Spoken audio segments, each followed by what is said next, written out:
Sahabat yang dirahmati Allah, marilah kita menyimak kajian ilmu tauhid tasawuf hakikat bersama Gus Munson atau Kiai Haji Mukhlason Rosyid dari Mojokerto.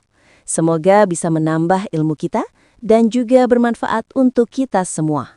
Amin amin ya rabbal alamin. Assalamualaikum warahmatullahi wabarakatuh. Ila hadratin Nabil Mustafa Rasulullah sallallahu alaihi wasallam wa ala alihi wa azwajihi wa dzurriyyatihi wa qarabatihi wa ali baitihi wa ashabil kiram wa ila jami'il anbiya wal mursalin wal auliya wasyuhada wassalihin wat tabi'ina ila yaumiddin, khususan ila jami'i masyayikhina ila muntahum wa ila abaina wa umatina wa azdadina wa masyayikhina wa auladina wa azwazina wa dzurriyyatina wa ahli baitina, khususan ila jami'i man tabi'ana wa jami'il arwah fi hadil majlis wa ghairahum.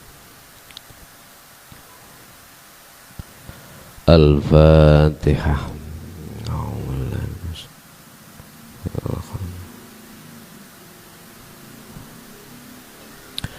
Bismillahirrahmanirrahim. Alhamdulillahirabbil alamin wa bihi nasta'inu ala umurid dunya waddin. Asyhadu an la ilaha illallah wa asyhadu anna Muhammadan abduhu wa rasuluh. Allahumma shalli wa sallim wa barik alaihi wa ala alihi wa ashabihi ajmain, amma ba'du. An Abi Muhammadil Hasan bin Ali bin Abi Thalib.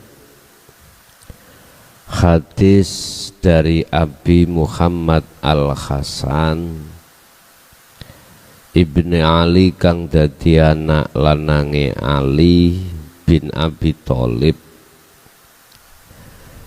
sibti Rasulillahi kang dadi putune Kanjeng Nabi, wa raikhanatihi lan kekasih utawa kekasih Kanjeng Nabi radhiyallahu anhu maqal. Hafidtu ngapalke sapa ingsun, ngapalno bin Rasulillahi saking hadis-hadis Rasulillah, saking Kanjeng Nabi. Ngapalno apa? Dak tinggalno sira ma ing apa yari buka kang dadekake mamang apa maka ing sira, ila mamaring apa la yari buka kang ora ndadekno mamang apa maka ing sira. Janganlah kau melakukan sesuatu yang sesuatu itu hatimu isih mamang, masih mamang.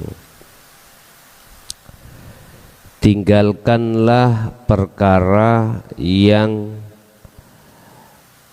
menurut hatimu itu mamang,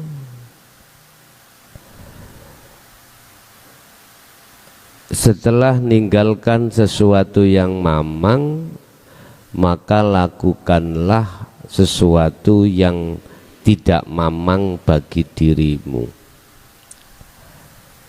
Maksudnya apa di situ? Di dalam kehidupan kita sehari-hari, Bapak Ibu, perkara perbuatan apapun yang akan kita lakukan, tatkala didasari ruhaniyah itu duduk di takhalli, pasti di situ akan diridu oleh nafsu dalam dirimu. Itu pasti. Pengriduan nafsu dalam dirimu itulah yang menjadikan dalam hatimu ada sifat asyak, sifat mamang. Tinggalkan perbuatan yang seperti itu, tinggalkan.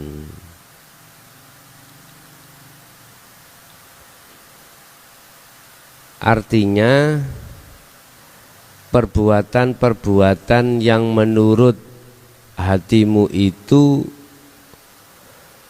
masih ada unsur iman selain Allah,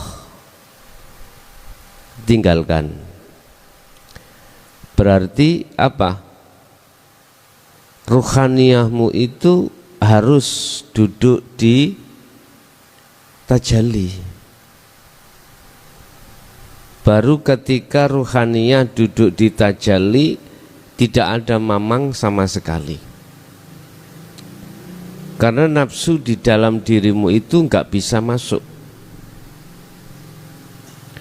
Sebab apapun perbuatan, manakala ruhaniyah duduk di takhalli, ini yang menjadikan ruhaniyahmu itu jadi mamang ada di situ.